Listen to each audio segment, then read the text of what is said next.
bertemu lagi. Kembali kita lanjut ke materi lintas minat kimia. Hari ini kita bahas tentang tata nama senyawa kimia. Oke, kita lanjut ke next slide. Ya, sebelum kita bahas lebih jauh, kita bahas dulu apa sih pengertian tata nama senyawa, siapa yang membuat, dan bagaimana caranya. Itu ya. Tata nama senyawa adalah beberapa rangkaian aturan persenyawaan kimia yang dibuat dengan cara sistematis.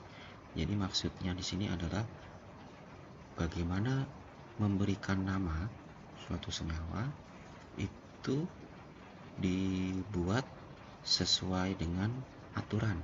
Aturannya siapa yang membuat? Yang membuat adalah dari lembaga yang bernama IUPAC. IUPAC itu adalah kepanjangan dari International Union of Pure and Applied Chemistry.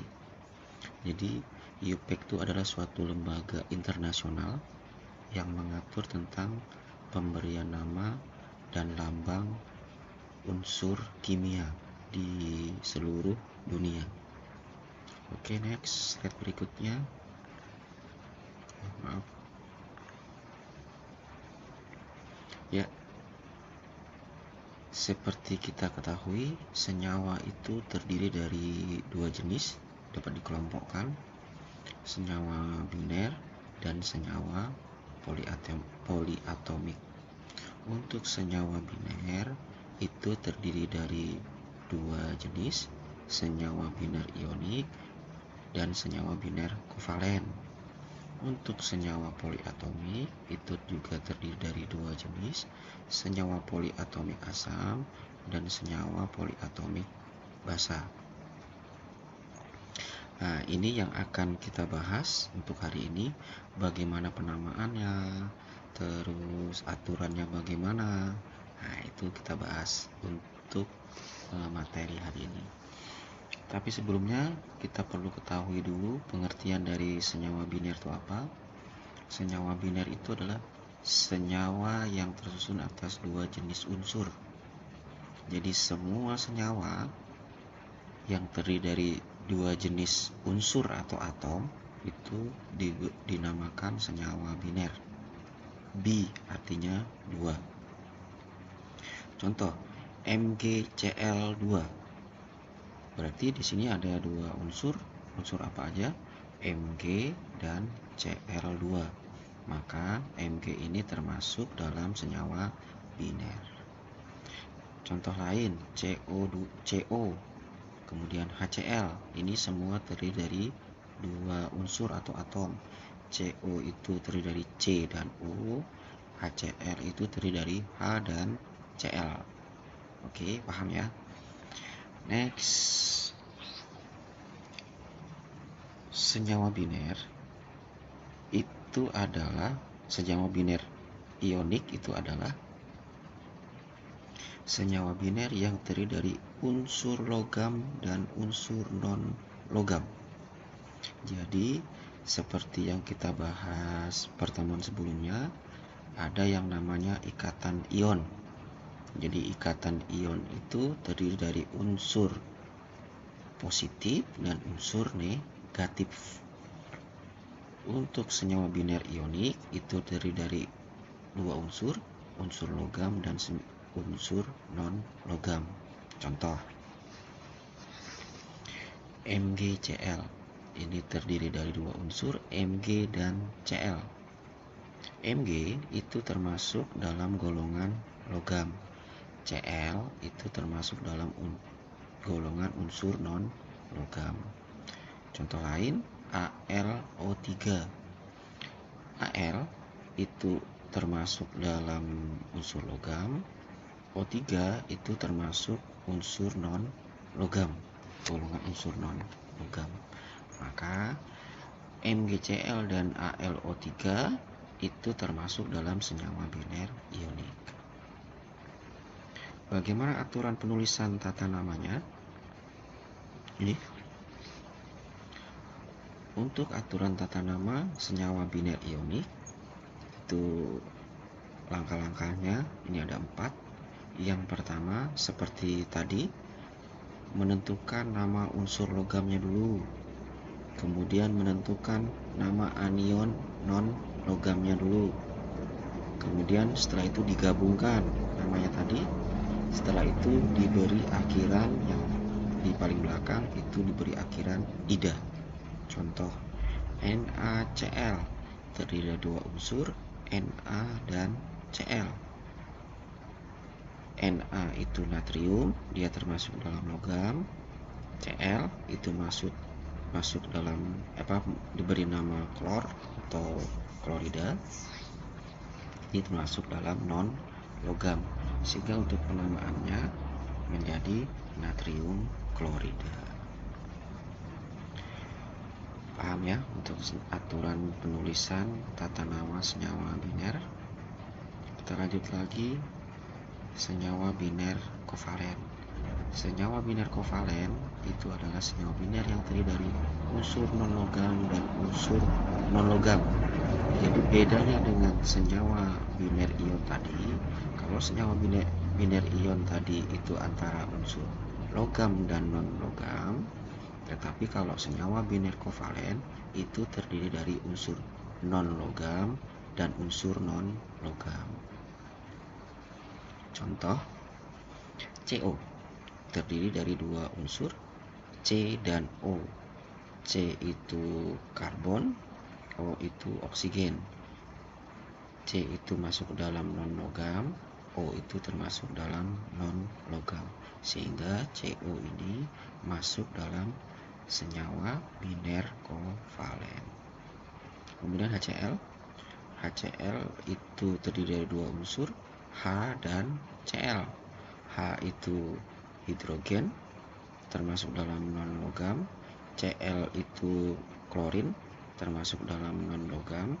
Karena dua-duanya non-logam, maka HCl itu masuk dalam senyawa biner kovalen. Bagaimana aturan penulisan tata namanya untuk senyawa biner kovalen? Ini aturan tata nama senyawa biner kovalen itu ada 4 tahap. Yang pertama, seperti biasa, menentukan nama unsur non-logamnya dulu. Kemudian, ini yang sedikit berbeda dengan senyawa biner ion tadi. Untuk senyawa biner kovalen, jika di situ ditemukan jumlah atom atau berupa angka biasanya, itu diberi nama angka tersebut. Angkanya jika dia ada 1 atom maka diberi nama mono, jika 2 atom itu diberi nama di, jika 3 itu diberi nama tri, dan seterusnya sampai 10. Kalau 11, 12 itu biasanya jarang muncul untuk jumlah atom. Ini langkah yang ketiga, itu diberi seperti biasa, di akhir kata itu diberi nama ida. Kemudian yang terakhir, yang keempat, jika jumlah atom unsur hanya 1, maka jumlah atomnya tidak perlu ditulis. Jadi 1 ini tidak perlu ditulis mono, tidak perlu ya, jadi disebutkan nama unsurnya saja. Contoh soal ini, tentukan nama kimia dari PCl3. PCl itu terdiri dari 2 unsur, unsur P dan unsur Cl. Unsur P itu namanya fosfor, kalau kalian lihat di tabel periodik. Cl itu klor atau klorin. Ini fosfor ini masuk dalam non-logam, klorin ini juga masuk ke dalam non-logam. Nah, karena ini penamaan senyawa biner kovalen, maka untuk angka di belakang Cl itu disebutkan. Sedangkan angka di PCl karena dia nilainya 1, maka tidak perlu disebutkan. Unsur P itu jumlah atomnya 1 mono, Cl itu 3, sehingga nama senyawanya nama dari senyawa PCl3 apa? Fosfor triklorida. Tidak tidak monofosfor triklorida, tidak. Tapi cukup ditulis fosfor triklorida. Ya, itu untuk senyawa biner ya.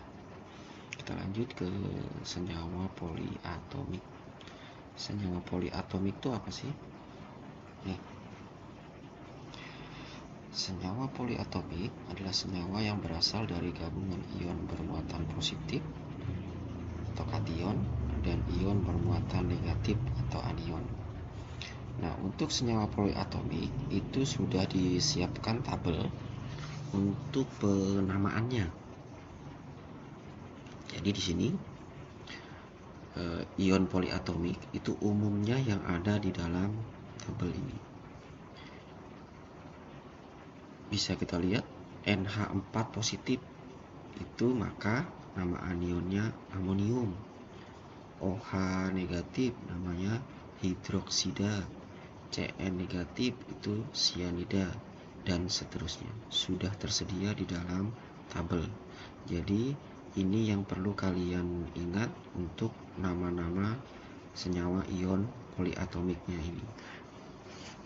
Tapi biasanya yang sering muncul itu karbonat, sulfat, asetat, nitrit, nitrat, itu biasanya umumnya muncul di soal. Tetapi yang lain juga perlu kalian hafalkan. Oke. Sekarang aturan penulisan senyawa poliatomik itu apa? Gimana caranya? Nih. Yang pertama aturannya, menentukan nama unsur logamnya dulu. Jadi nama masing-masing unsur itu kita cari terlebih dahulu. Kemudian menentukan nama ion poliatomik berdasarkan tabel. Jadi setelah nama unsur tadi udah diketahui, baru dicari nama ion poliatomiknya sesuai dengan tabel yang sudah kita bahas tadi. Setelah ini diketahui semua, baru kemudian kita lanjut ke langkah ketiga, digabungkan unsur logam tadi dan ion poliatomik tadi namanya. Kita coba di soal nih. Tentukan nama kimia dari senyawa poliatomik Na2CO3. Ini terdiri dari dua unsur, Na2CO3. Na ini natrium, dualnya tidak perlu disebutkan. Kemudian CO3 ini dia kalau di dalam senyawa poliatomik itu menjadi CO32-.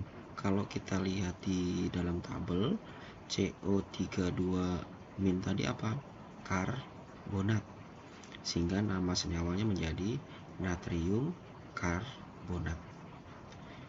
Oke, kita lanjut ke senyawa poliatomik asam. Poliatomik asam itu apa sih?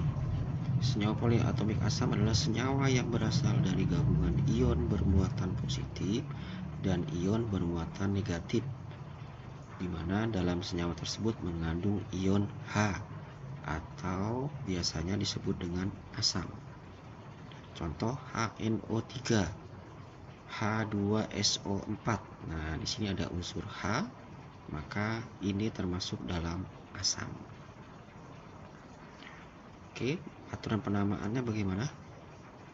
Ini aturannya. Aturan penulisan tata nama poliatomik asam. Yang pertama langkahnya, tentukan nama anion poliatomiknya dulu. Ini melihat di tabel. Ya.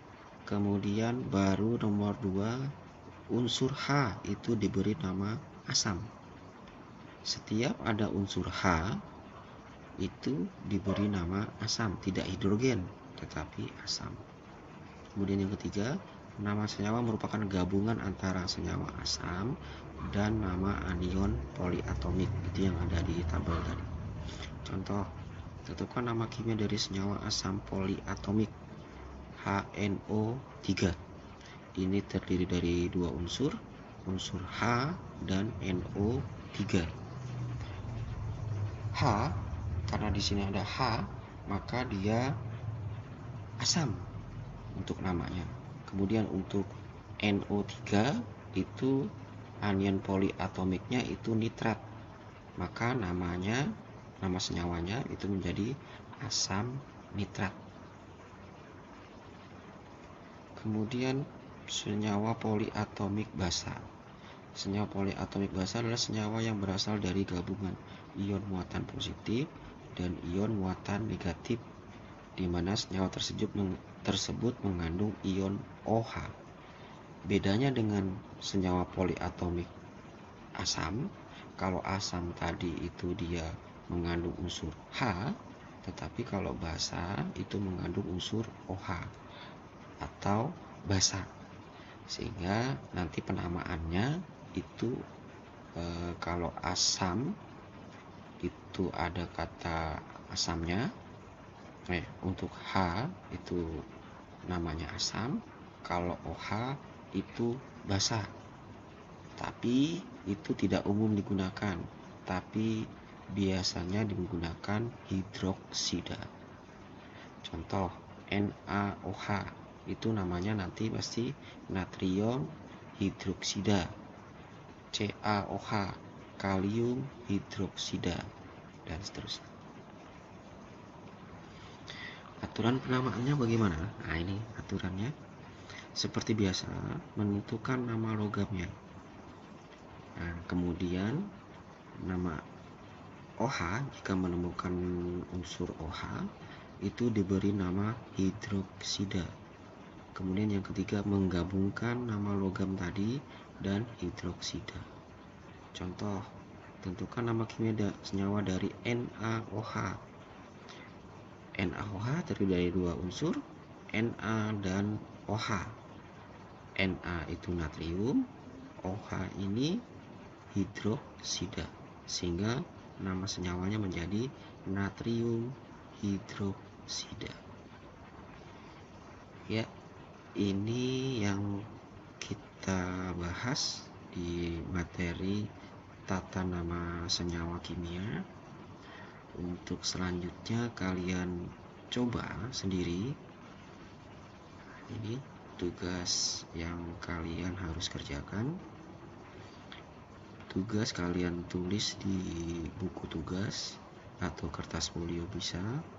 Kemudian kalau sudah selesai, kalian foto, kemudian kalian upload di menu tugas di Google Classroom, itu di menu lampiran.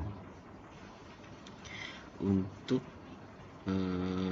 selanjutnya kalian kalau ada kesulitan bisa kalian tanyakan ke saya lewat WA, boleh lewat langsung di Google Classroom juga boleh.